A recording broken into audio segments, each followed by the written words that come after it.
Boker Tov à tous, Tzom Kal pour ceux qui jeûnent, aujourd'hui le Tzom de Guédalia. J'espère que vous avez passé des bonnes fêtes, que vous n'êtes pas trop fatigués, que vous avez assez mangé, qu'Hachem il a entendu toutes nos filotes, que Bezrat Hachem on passe une bonne année. Alors on continue, on était dans le paragraphe de Ve'ahavta et Hachem Elokecha, et tu aimeras Hachem ton Dieu, Bechol Evavra de tout ton cœur. Alors il faut savoir que notre relation d'amour avec Hachem, elle est basée sur de la gratitude. Hachem, il nous a créés, mais on sait très bien qu'on n'est pas indispensable. On sait très bien on dit que les cimetières sont remplis de gens irremplaçables.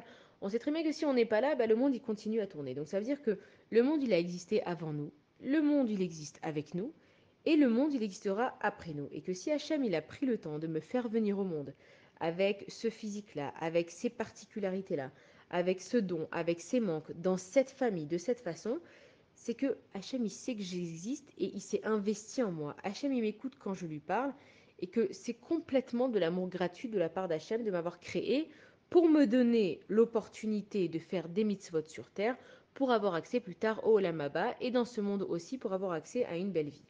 Maintenant, on va se poser une question. Pourquoi est-ce qu'on dit d'aimer Hachem de tout son cœur et pas simplement de son cœur? On dit aime Hachem avec ton cœur. Pourquoi de tout ton cœur? Alors, on nous explique que le cœur, il est composé de deux parties. Ça veut dire que on a une partie, c'est le mauvais penchant, et une partie, c'est le bon penchant.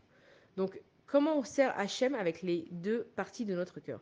Alors, servir Hachem avec le bon penchant, c'est facile. Quand j'ai envie de faire ma tefila, quand j'ai envie d'être exceptionnel, quand j'ai envie de faire des mitzvot, c'est facile de servir Hachem, j'ai pas travaillé sur moi. Mais ça veut dire quoi de servir Hachem avec son Yetzer Hara? Ça veut dire qu'on a des mauvaises midotes en nous, des mauvais traits de caractère, des mauvaises émotions, et que par exemple, quelqu'un il va être jaloux. C'est normal d'être jaloux parce que on aimerait bien avoir cette chose-là, parce qu'on a envie de cette chose-là. Mais j'ai deux choix. Quand je suis jaloux, soit je vais être jaloux et je vais jamais m'en remettre, soit je vais dire voilà, je suis jaloux. C'est un sentiment naturel qui arrive en moi. Je vais battre ce sentiment naturel pour justement faire plaisir à Kadosh Baruch Hu. Et celui qui fait ça, il est en train de servir Akadosh Baruch Hu de tout son cœur, parce que c'est non seulement il le sert avec son bon penchant, mais là il a servi en l'occurrence avec son mauvais penchant. Et on sait que la mitzvah, elle est beaucoup plus grande quand tu te travailles dessus que quand tu te travailles pas dessus. C'est comme un élève. Si un élève il est hyper bon en maths, il est doué. Bon, on sait que s'il a eu 18 à son contrôle, c'est bien pour lui, mais il s'est pas vraiment fatigué. Mais s'il y en a un, il est nul en maths et il s'est fatigué comme un fou et qu'il a réussi à avoir 12, on va être hyper fier de lui parce que pour lui c'est dur et que c'est là qu'il a travaillé.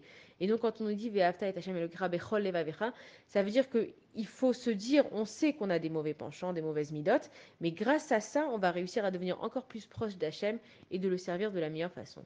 Bonne journée à tous.